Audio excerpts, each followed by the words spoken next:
Geda-gedi, geda, oh.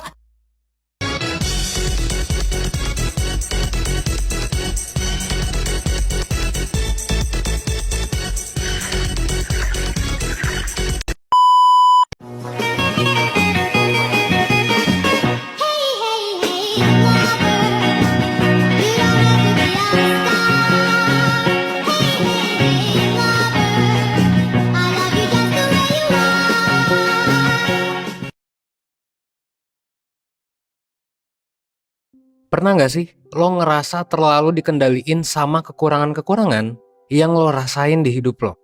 Lo nyari uang biar gak kurang makan, lo bangun hubungan sama orang lain biar gak kurang temen, lo berusaha jadi yang terbaik biar gak diremehin sama orang atau kurang hormat dari orang lain. Akibatnya mungkin beberapa dari kita cuma fokus sama apa yang bikin kita aman dan nyaman. Dan seringkali kita juga ngelakuin hal-hal yang sebenarnya nggak sesuai mungkin sama diri kita. Tapi karena hal ini membuat kita aman, jadinya diterusin aja. Atau lo jadi ngerasa hidup lo nggak bermakna dan stagnan. Lo nggak ngerasa berkembang dan ngerasa hidup lo tuh gitu-gitu aja. Nah, tahu nggak sih bahwa masalah yang lo alami sebenarnya pernah dibahas sama psikolog. Salah satu psikolog terkenal bernama Abraham Maslow. Lebih tepatnya di teori hierarchy of needs. So, apa itu teori hierarchy of needs? Nah, mungkin sebelum ngebahas teorinya, kita bisa ngebahas dikit nih tentang pencetusnya, yaitu Abraham Maslow. Maslow adalah psikolog pendiri aliran humanistik. Dan dulu dia tuh pengen tahu sebenarnya apa sih motivasi hidup dari orang-orang gitu.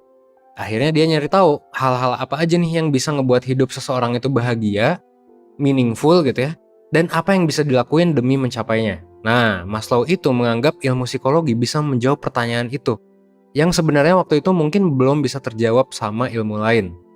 Dan ternyata benar, beberapa tahun setelah lulus kuliah, Maslow mencetuskan teori hierarchy of needs atau biasa disebut sebagai Maslow's Pyramid of Needs. Bisa lo lihat di gambar ya. Jadi sesuai dengan namanya, teori ini digambarin sebagai piramida. Dan ada 5 level kebutuhan manusia yang perlu dipenuhi supaya manusia itu bisa hidup bahagia, bisa sehat mental, dan bisa hidup meaningful gitu, baik secara fisik maupun psikologis.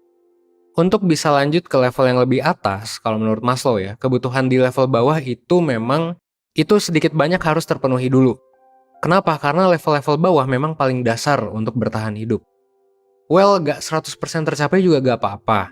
Asal orang tersebut ngerasa udah cukup, mereka bisa naik ke hierarki yang selanjutnya gitu. Mulai dari kebutuhan paling dasar di level paling bawah, yaitu kebutuhan tubuh, misalnya makanan, minuman, istirahat, tempat tinggal, dan lain sebagainya. Nah, di level kedua, ada kebutuhan akan keamanan. Kita perlu ngerasa bahwa kita bisa melindungi diri dari ancaman. Kebutuhan di sini misalnya kesehatan, keselamatan, atau keamanan secara finansial. Untuk memenuhi kebutuhan ini, yang kita lakuin adalah biasanya nyari kerja, nabung, bayar asuransi, dan lain sebagainya. Nah, Maslow nyebut level pertama dan kedua tadi sebagai basic needs atau kebutuhan dasar.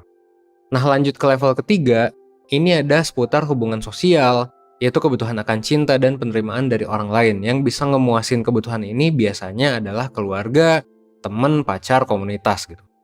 Habis itu kita naik lagi ke level keempat, yaitu kebutuhan akan harga diri, gitu, self-esteem, yaitu biasanya apresiasi dan hormat dari orang lain. Untuk memenuhi kebutuhan ini, biasanya kita melakukan berbagai hal yang bisa bikin makin percaya diri. Misalnya jadi juara lomba, atlet terkenal, karir bagus, dan lain sebagainya. Nah, level ketiga dan keempat disebut sebagai psychological needs atau kebutuhan psikologis. Terakhir, ada kebutuhan yang menurut Maslow paling penting dalam mencapai hidup yang bermakna, yaitu aktualisasi diri atau kebutuhan untuk hidup sesuai potensi gitu. Jadi, mengaktualisasikan semua potensi yang mereka miliki seutuhnya gitu. Jadi hidup seutuhnya.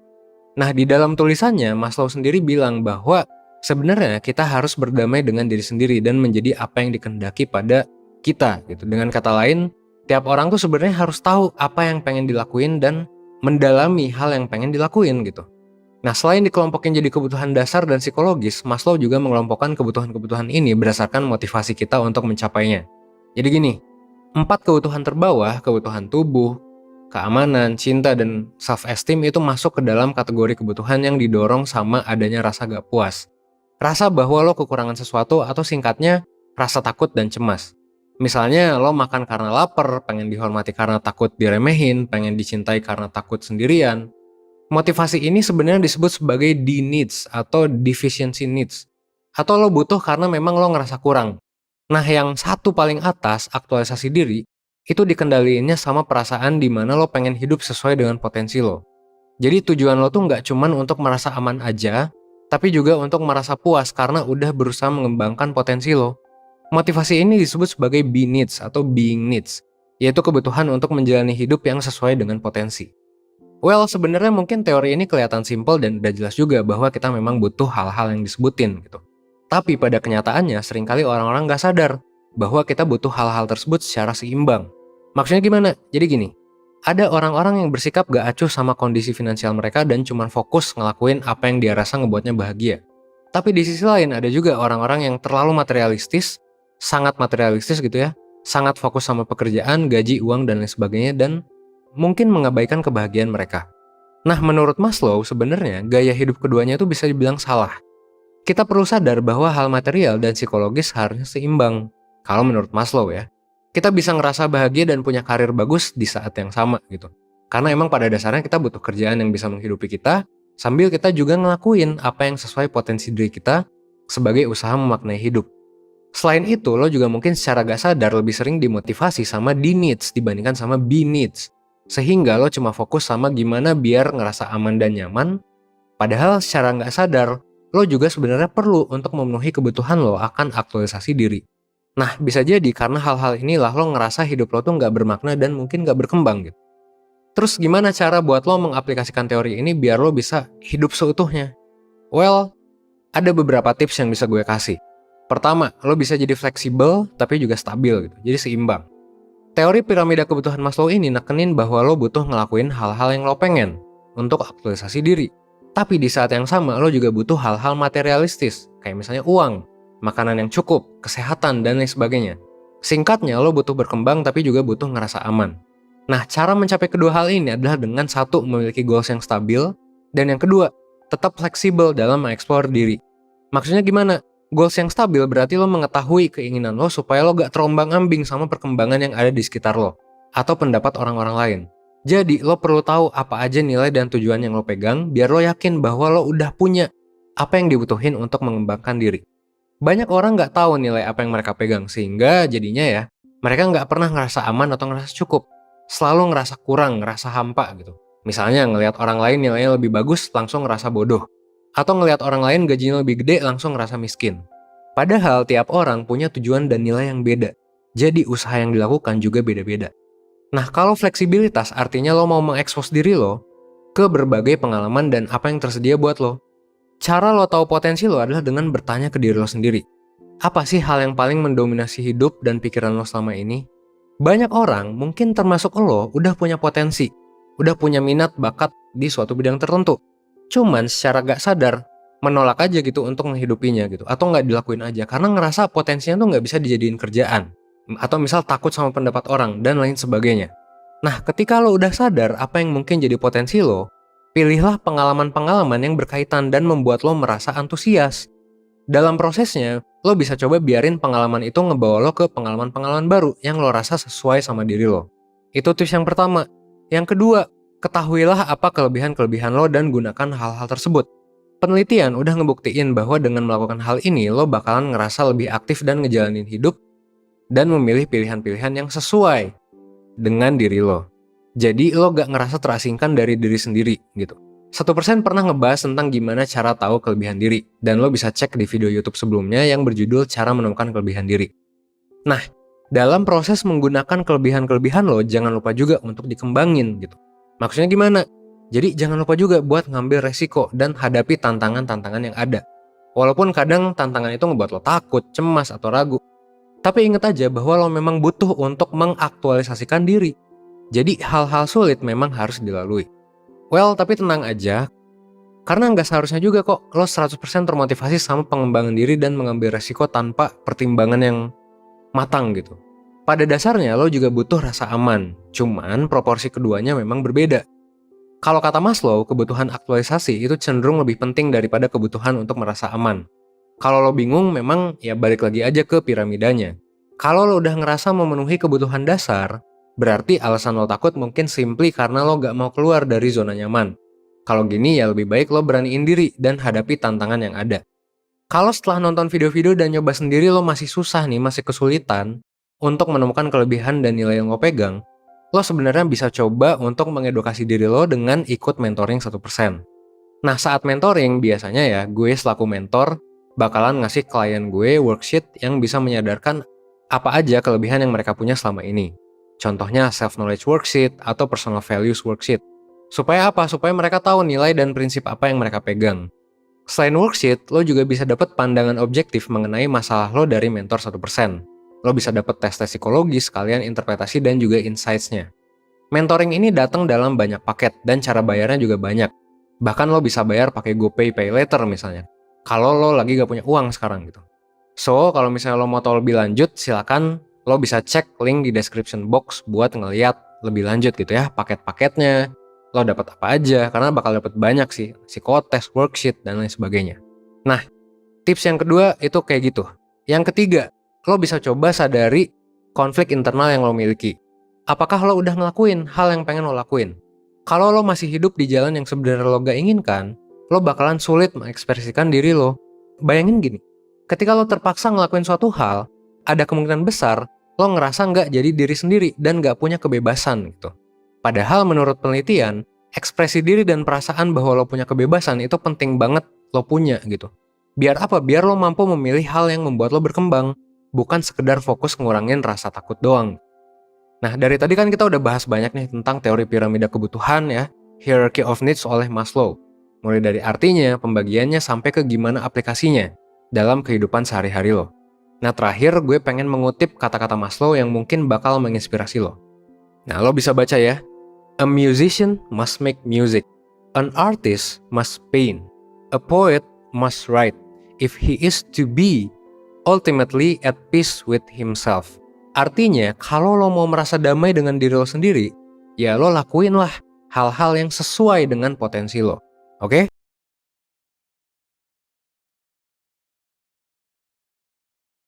Membangun kepercayaan diri bagi remaja. Sebelumnya kita simak terlebih dahulu tayangan berikut ini. Tinggi badan kamu berapa sih? 175. Emang kenapa? Ya ampun, aku cuma 150. Jadi nggak pede berdiri sebelahan sama kamu. Di dalam tayangan tadi terlihat bahwa seseorang tidak percaya diri karena merasa memiliki tubuh yang tidak tinggi. Permasalahan ini kerap kali dialami oleh remaja yang merasa memiliki kekurangan fisik. Tujuan dari layanan bimbingan dan konseling ini adalah: pertama, siswa dapat mengerti manfaat percaya diri. Lalu yang kedua, siswa dapat memahami pentingnya rasa percaya diri. Dan yang ketiga, siswa dapat belajar membangun rasa percaya diri. Apa sih kepercayaan diri itu? Yuk kita cari tahu bersama. Percaya diri adalah sebuah sikap atau perasaan yakin untuk dapat melakukan suatu tindakan.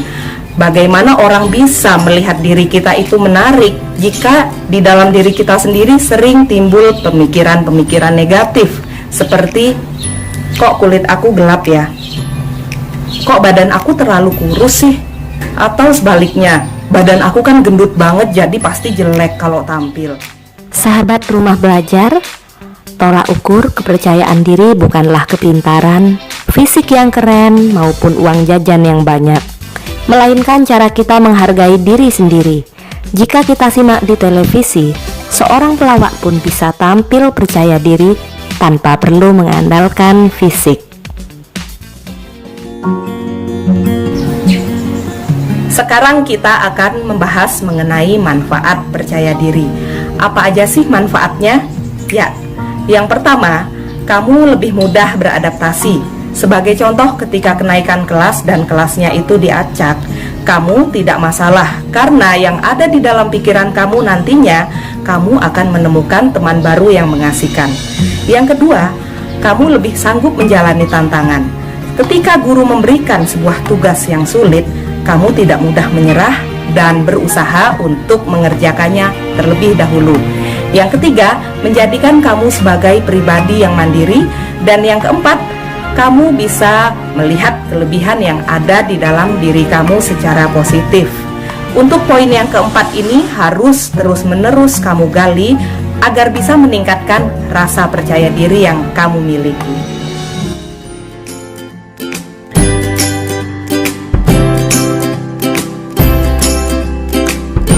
Kesulitan di mata pelajaran matematika dan bahasa Sunda. Saya merasa suara saya fals. Ketika kamu menyadari kekurangan yang kamu miliki, maka kamu juga harus menggali dan menemukan poin positif dan kelebihan yang ada di dalam diri kamu. Saya punya suara yang bagus dan pintar nyanyi sehingga saya pede. Saya pintar main bulu tangkis. Sahabat, yuk kita coba tips lainnya untuk membangun rasa percaya diri. Kurangi membandingkan dirimu sendiri dengan orang lain, atau menyesali bakat yang teman kamu miliki yang itu tidak ada di dalam diri kamu. Sebagai contoh, teman sebangku kamu jago matematika sedangkan kamu tidak. Kalau kamu terus-menerus membandingkan diri kamu dengan teman, nantinya yang akan terlintas di dalam pikiran kamu adalah, kok aku nggak seperti dia ya? Kemudian tips lainnya adalah rajin berolahraga. Karena di dalam tubuh yang sehat terdapat jiwa yang kuat. Nah sahabat, tertarik mencoba? Mulai dari sekarang maksimalkan kelebihan yang kamu miliki agar dapat tampil optimal dalam setiap apa yang kamu kerjakan.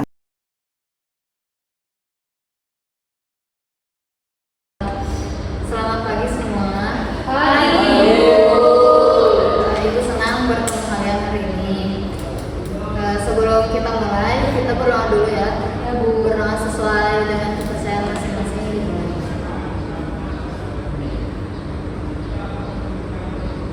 Selesai. Sebelumnya Ibu kenalkan dulu. Perkenalkan, nama Ibu Syahrini.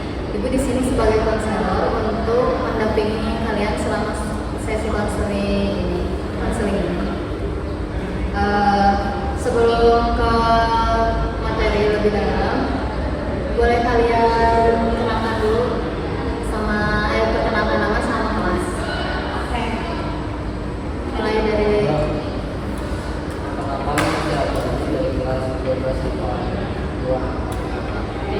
perkenalkan, saya Desi Bentrola ini dari kelas 12A4.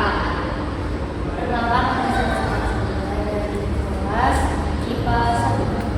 Perkenalkan, nama saya Aulia Sidika dari kelas IPS 2. Oke, terima kasih semuanya. Ibu senang bertemu dengan kalian hari ini. Sebelum kita mulai, kita perlu ada kesepakatan yang beberapa hal atau kontrak konseling. Nah, jadi selama sesi konseling ini tuh di sini apapun yang dibicarakan sifatnya rahasia, tidak ada yang dihakimi, semua perasaan valid, boleh cerita sejauh yang kalian nyaman, tidak ada paksaan. Kita saling menghargai saat teman berbicara. Kalau ada yang ingin beristirahat sebentar, boleh bilang langsung. Bagaimana kalian, setuju? Setuju.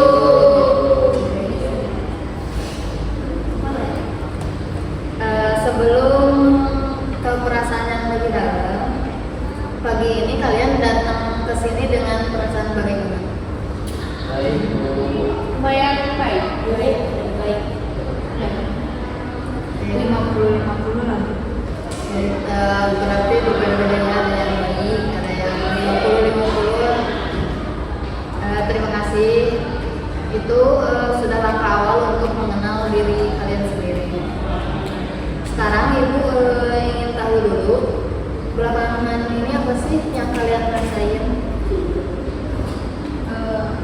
Dari dulu ya Bu ya, kalau aku tuh belakangan ini lagi banyak tugas buat terus, jadi kadang bingung gitu harus mulai dari mana dulu, sehingga kayak jadi males. Jadi kamu sedang menghadapi banyak tugas ya, jadi merasa malas buat ngerjain. Ya Bu. Apa sih yang membuat kamu bingung dengan perasaan itu? Bingungnya tuh kayak bingung harus ngerjain apa dulu gitu ya Bu, apalagi kalau ada tugas matematika nih Bu, kan aku tuh kurangnya ada matematika. Terus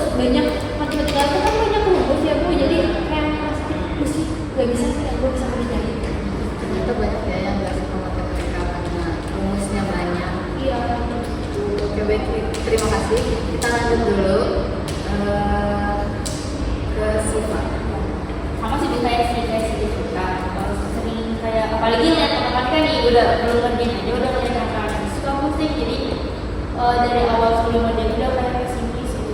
Aku mah gak bisa mereka, jadi ya udah kita aja belum kerjain.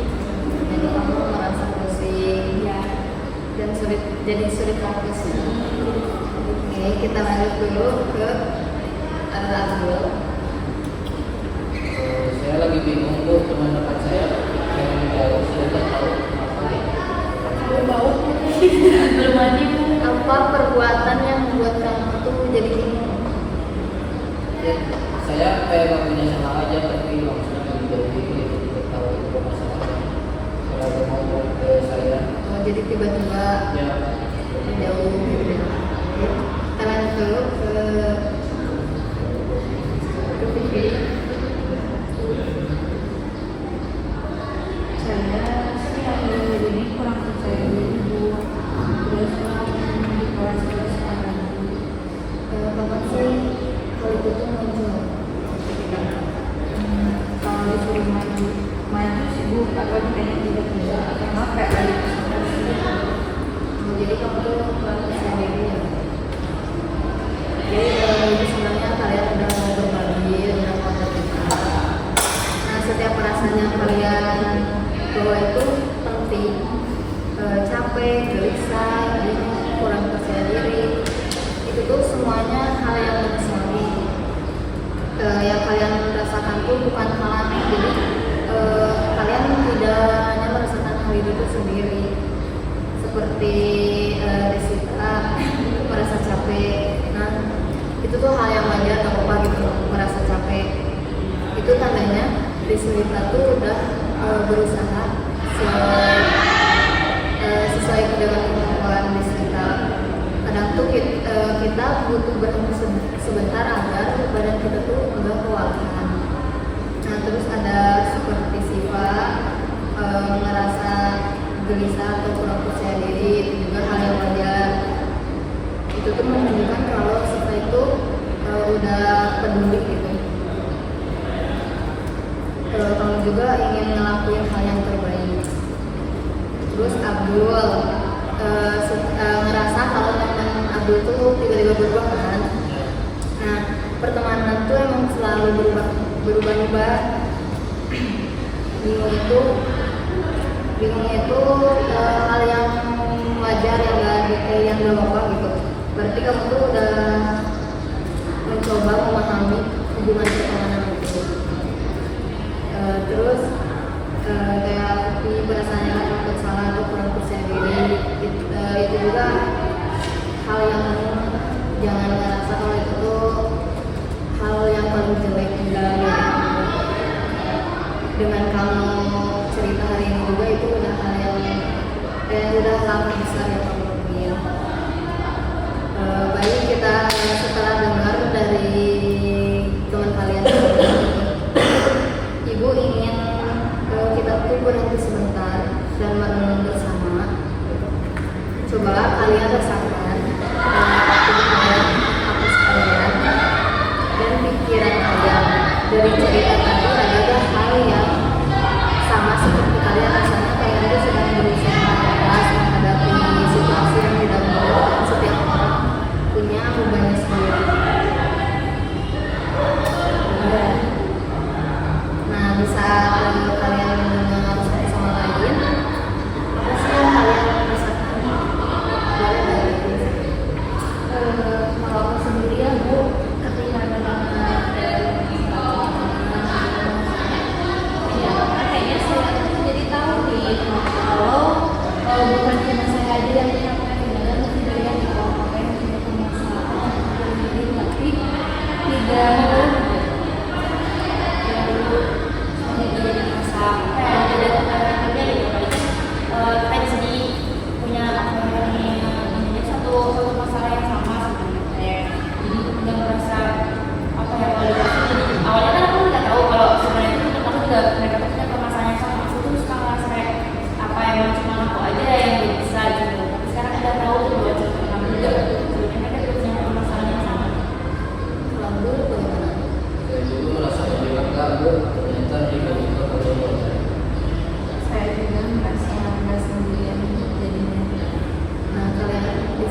sedikit lebih murah gitu.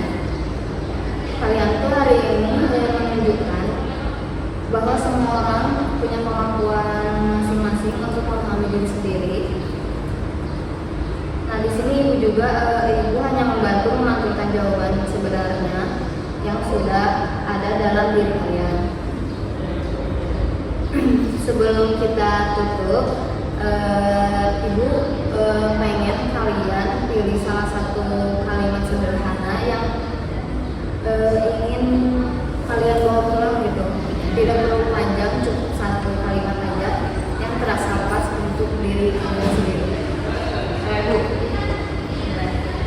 Saya yang lebih percaya diri sedikit demi sifat. Kalau aku bakalan coba jadi orang yang tenang, fokus, dan takut. Sifat gue. Dan saya mau coba ngobrol baik-baik kepada teman saya. Kalau saya ingin belajar lebih pelan-pelan lagi. Nah, bagus sekali ya, setiap langkah kecil itu bisa membuat kalian berhati. Kalian sudah melakukan hal terbaik ini. Ibu bangga dengan kalian bisa jujur di sesi konseling ini. Kalian sudah mengambil langkah penting seperti menyadari perasaan kalian. Itu bisa jadi fondasi dari pertumbuhan kalian. Perasaan yang kalian bawa itu valid semua, wajar dan boleh dirasakan sekarang. Yang tidak kalian tuh tidak harus keluar. Yang penting kalian tuh harus tahu mana harus kembali ketika merasakan yang berat. Ibu berharap dengan sesi ini tuh kalian lebih bisa menerima diri sendiri, lebih lembut pada diri sendiri dan lebih berani mengambil langkah kecil yang kalian butuhkan.